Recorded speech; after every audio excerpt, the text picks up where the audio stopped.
This is Dr. Sandra K. Webster. This video is a demonstration of how to use the SciStatCalc tools to calculate an independent samples t-test assuming unequal variances. So first of all, we're going to go to online calculators, and I'm going to move down to the statistical calculators, and I'm going to choose to find the t-test, and I keep not finding them. It's called unpaired students t-test. I'm looking for T, but it starts with unpaired. That's an independent samples t-test. It takes us to the calculator, and it's good to read the description. It's quite an informative description, and it helps you.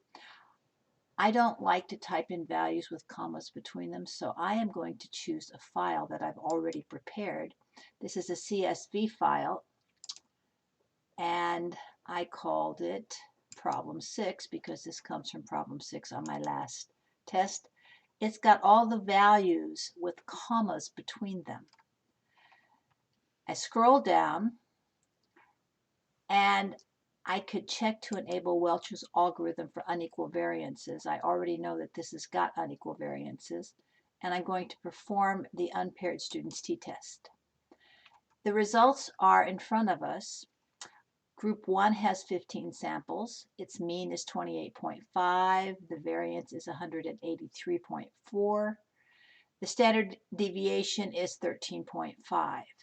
Group 2 has 15 samples, a mean of 18.6, a variance of 70.11, a standard deviation of 8.37. It gives me the overall standard deviation, and it tells me the p-value, the degrees of freedom. Now notice, this isn't what you'd get if you were calculating it by hand, because this one has been corrected for assuming unequal variances. And the p-value, which is a two-tailed p-value, 0.023, so we know that's less than alpha, so the results are statistically significant. The histogram is very interesting. This is how an engineer would do it. This is not how we normally see them, and so we'll have to look at a different video for how to graph the means. But that's how you do it.